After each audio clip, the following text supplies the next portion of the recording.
तो देखते हैं कि नेशियस का फोल्डर स्ट्रक्चर कैसा होता है और हम कैसे फाइल्स वगैरह ऑर्गेनाइज कर सकते हैं। नेशियस में स्पेसिफिकली बहुत सारे फोल्डर्स वगैरह होते हैं और बहुत सारी फाइल्स वगैरह होती है ताकि आप कॉन्फ़िगरेशन को मैनेज कर सको। ऐप राउटर वाली चीज़ें पेजेस राउटर से थोड़ी सी डिफरेंट है, इसीलिए अगर ऐप राउटर आपको पता नहीं है पर पेजेस राउटर पता है तो भी आपको अच्छे से ध्यान देना चाहिए। यहाँ पे जैसे कि उन्होंने बताया कि आप या तो सीधा इस तरह से ऐप राउटर और उसके सिबलिंग्स रहेंगे, पेजेस पब्लिक जो भी है वो रहेगा, या तो आपके सोर्स के अंदर आपका ऐप राउटर या फिर पेजेस राउटर रहेगा। इस तरह से चीज़ें होंगी। ऐप जो फोल्डर होता है वो होता है ऐप राउटर के लिए, ऐप राउटर स्पेसिफिक सारी चीज़ें उसके अंदर होगी। पेजेस फोल्डर पेजेस राउटर के लिए होता है जो कि हम नहीं देखने वाले ऑब्वियसली। पब्लिक फोल्डर के अंदर सारी असेट्स वगैरह होती है जो कि पब्लिकली सर्व की जाएगी। और बाकी होता है अपना सोर्स फोल्डर जो कि ऑप्शनल है, जिसमें आपके ये ऐप्स और पेजेस फोल्डर आ सकते हैं, जैसे कि यहाँ पे आप देख सकते हो।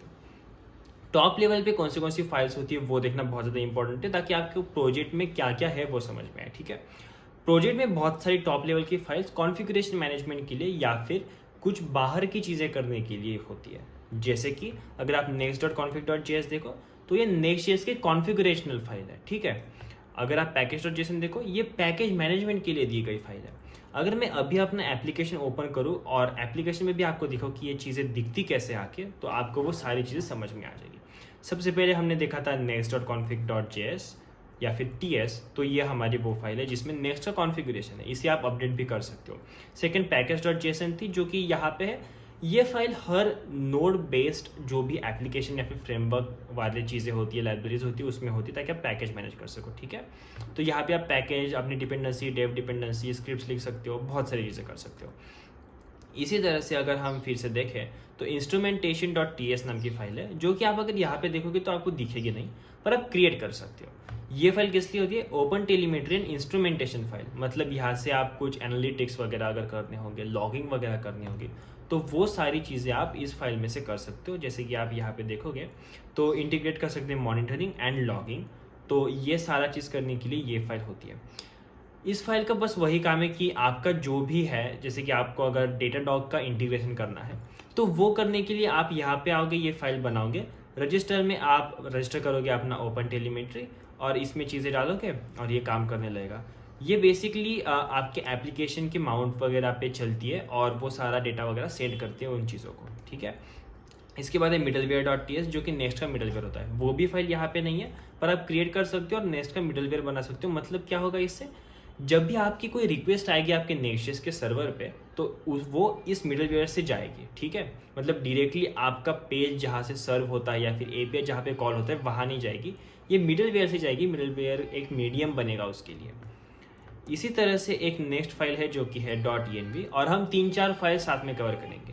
.env.local, .env.production, .env.development। ये बेसिकली सारे जो फाइल्स है ना, ये सारी फाइल्स है इन्वायरमेंट स्पेसिफिक, इन्वायरमेंट वेरिएबल्स होते हैं। .env अपने .env जो अभी चल रहे हैं वो इन्वायरमेंट्स होते हैं। .env.local ये लोकल डेवलपमेंट के लिए, प्रोडक्शन वाले प्रोडक्शन इन्वायरमेंट के लिए, डेवलपमेंट वाले डेवलपमेंट इन्वायरमेंट के लिए। इस तरह से चीज़ें होती है।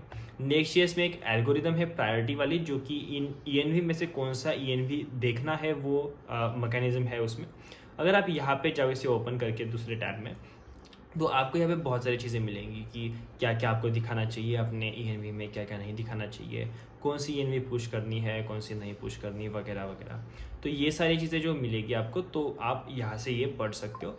बहुत इजी सी चीज़ है, आपको ये लाइक एकदम एडवांस लेवल का वगैरह ऐसा कुछ नहीं है, बस एक बार पढ़ सकते हो और इसके आगे आप जा सकते हो। इन्वायरमेंट वेरिएबल कैसे लोड होते हैं उसकी ऑर्डर दी गई है, देखो। .env.node.env.local मतलब क्या, .env.development.local, production.local, इस तरह से हम लोकल फाइल्स बना सकते हैं। अगर ये नहीं रहेगी तो .env.local ये फाइल आ जाएगी। ये भी नहीं रहेगी तो .env. आपका जो नोड इन्वायरमेंट है करंट वो वाली फाइल आ जाएगी, नहीं तो .env आ जाएगी। मैं जब भी यूज़ करता हूँ मैं हमेशा ये .env वाला ही यूज़ करता हूँ ताकि ये जो लाइक कॉन्फ्लिक्टिंग चीज़ें ये ना हो अपने साथ। ठीक है, इसके बाद में अगर हम जाएं तो ESLint rc.json ये क्या है? ESLint लिंटिंग हम कर सकते हैं अपने एप्लीकेशन में। लिंटिंग से क्या होता है, हम बेसिकली एक लिंटर डालते हैं एप्लीकेशन में ताकि बहुत सारी चीज़ें जो होती है वो कन्वेंशनल तरीके से जाए। कंपनी के जो रूल्स वगैरह है कोड लिखने के लिए, कोड क्वालिटी अच्छी हो, ब्रैकेट्स वगैरह सही जगह पे आए, इफ स्टेटमेंट लिख रहे हो तो सीधा रिटर्न नहीं करना है, ब्रैकेट देना है, वो सारी चीज़ें हम इससे मैनेज कर सकते हैं। इसी के साथ कुछ एक्स्ट्रा फाइल्स है जैसे कि git ignore, जो कि git में क्या क्या नहीं भेजना है वो चीज़ें स्टोर करेगी। यहाँ पे next env.d.ts, ये क्या है, टास्कस्क्रिप्ट की डिक्लेरेशन फाइल है फॉर नेक्स्ट.js। ts config TypeScript config manage करेगा, js config JavaScript config manage करेगा। तो इस तरह के सारे कुछ फाइल्स है जो टॉप लेवल पे लाई करती है और जिनका हम बेसिकली यूज़ करते हैं अपने नीड्स के हिसाब से। जैसे कि इंस्ट्रूमेंटेशन ज़रूरत है लॉगिंग वगैरह की, मॉनिटरिंग की, तो ये यूज़ करेंगे। मिडलवेयर इंटरफेस चाहिए तो वो यूज़ करेंगे, कुछ इस तरह से। आई होप आपको समझ में आएगा कैसे ये टॉप लेवल फाइल्स काम करती है। और हमने थोड़ा थोड़ा देखा है, हमने वो कहाँ लाई करती है वो देखा है, कौन से क्रिएट करनी पड़ती है वो देखा है। बेसिक क्या होता है वो तो हमने देख लिया, पर इसका इन डेप्थ अगर चाहिए तो हम बाद में जाके कर सकते हैं। आई होप आपको ये वीडियो पसंद आया होगा, तो अगर वीडियो पसंद आए तो वीडियो को लाइक कर देना, अपने दोस्तों के साथ शेयर करना बिल्कुल मत भूलना, और चैनल को सब्सक्राइब कर देना क्योंकि हम 500 सब्सक्राइबर्स के बहुत ज़्यादा करीब है। अभी 411 सब्सक्राइबर्स है, तो आप सब्सक्राइब कर दोगे तो जल्दी से 500 हो जाएंगे। मिलते हैं अगले वीडियो में, तब तक के लिए थैंक यू, बाय बाय।